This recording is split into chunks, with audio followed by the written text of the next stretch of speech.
इस कहानी का उद्देश्य किसी की भावनाओं को ठेस पहुंचाना नहीं है, बल्कि मनोरंजन करना है। इसे अन्यथा ना लें। मैं धीरे धीरे अपना हाथ नीचे ले गई। मुझे जोरदार करंट लगा। मुझे लगा आर्यन सचमुच अब बच्चा नहीं रहा। माय गॉड, मेरी आंखें फटी की फटी रह गई। कहानी बहुत ही इंटरेस्टिंग और रोमांटिक है दोस्तों। इसे बनाने में बहुत मेहनत लगती है। अगर आप चैनल पर नए हैं तो चैनल को सब्सक्राइब जरूर कर लीजिए। मेरा नाम नमिता है। मैं 26 साल की बहुत ही खूबसूरत महिला हूँ। मैं एक हाउसवाइफ हूँ और ग्रेटर नोएडा में 2 BHK के फ्लैट में रहती हूँ। मेरे पति एक MNC में जॉब करते हैं और कंपनी की तरफ से ऑडिटिंग करने के लिए अलग अलग शहरों में जाते रहते हैं। मेरी एक 2 साल की बेटी है। इसके अलावा घर में मेरे सास ससुर हैं। भगवान की दया से पैसों की कोई कमी नहीं है। घर गृहस्थी बहुत अच्छे से चल रहा है। बस जीवन में एक ही कमी है कि मेरे पति कई कई दिन घर से बाहर रहते हैं। मेरा मायका रायबरेली में है। पिछले महीने की एक सुबह मेरे मायके से मेरी माँ का फ़ोन आया कि आर्यन का एग्ज़ाम है गाज़ियाबाद में। अगर तुम्हें कोई दिक्कत ना हो तो वह तुम्हारे पास ही कुछ दिन रुक जाएगा। मैंने कहा, मम्मी इसमें दिक्कत कैसी? आर्यन मेरे पास आराम से रुक सकता है। मैं बहुत खुश थी कि मायके से कोई आ रहा है।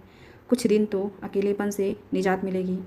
आर्यन के बारे में मैं यहाँ आपको बता दूँ कि वह रायबरेली में मेरे साथ ही स्कूल में पढ़ता था।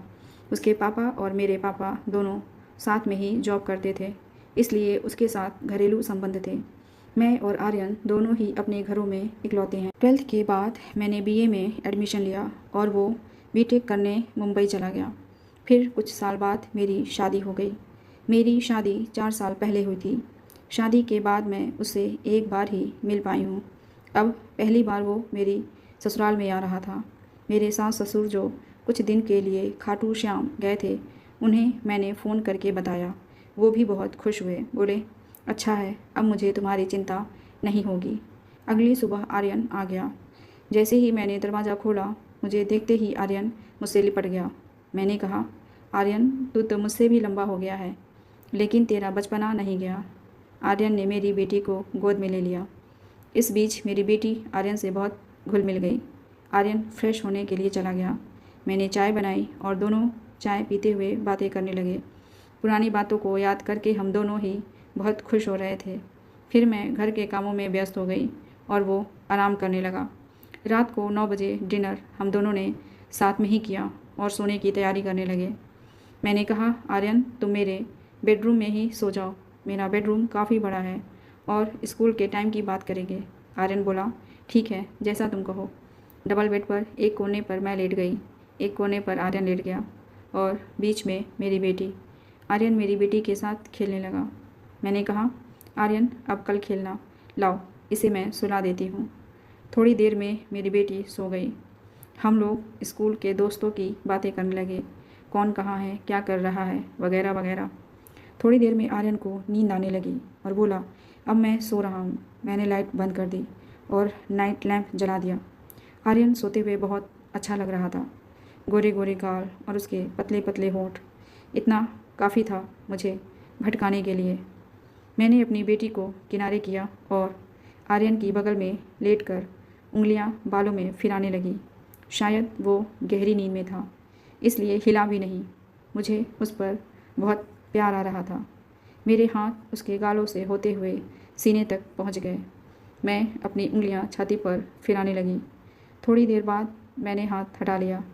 आर्यन बोल पड़ा, प्लीज़ ऐसे ही करती रहो, अच्छा लग रहा है। मैंने हंसते हुए कहा, बदमाश, मैं तो समझी कि तुम सो रहे हो।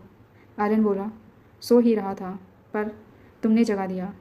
मैं फिर उसकी छाती पर उंगलियां फिराने लगी। मेरे हाथ नीचे बढ़ रहे थे और आर्यन का चेहरा शर्म से लाल हो गया। मैंने बोला, तुम इतना शर्मा क्यों रहे हो?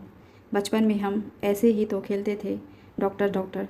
तब तो हम ऐसे पूरे शरीर की जांच करते थे। हाँ, पर तब मैं बच्चा था, आर्यन बोला।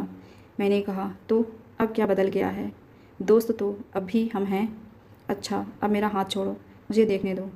आर्यन ने मेरा हाथ छोड़ दिया। मैं धीरे धीरे अपना हाथ नीचे ले गई। मुझे ज़ोरदार करंट लगा।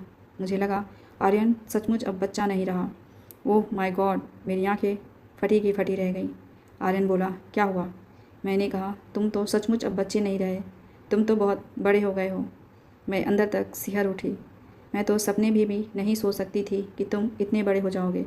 आर्यन बोला, तुम भी तो पहले से बहुत बदल गई हो। मैंने कहा, कैसे? तो वो बोला, तुम भी पहले से डबल हो गई हो। उसकी बातों से मुझे कुछ होने लगा।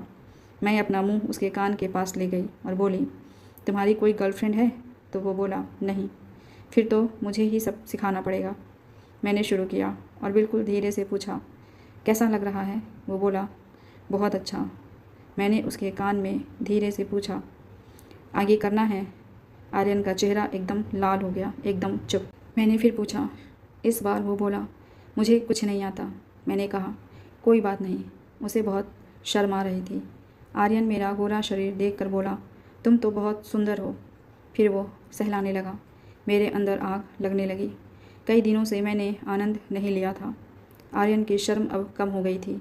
सहलाते हुए बोला, ये तो कमाल के हैं। तुम्हारी तो बिल्कुल हीरोइनों के जैसी हैं। अब खेल शुरू हो चुका था। मुझे बड़ा मज़ा आने लगा। मेरा मन आतुर हो उठा। मैंने बोला, देखो आर्यन, अब यह शर्म वरम छोड़ दो।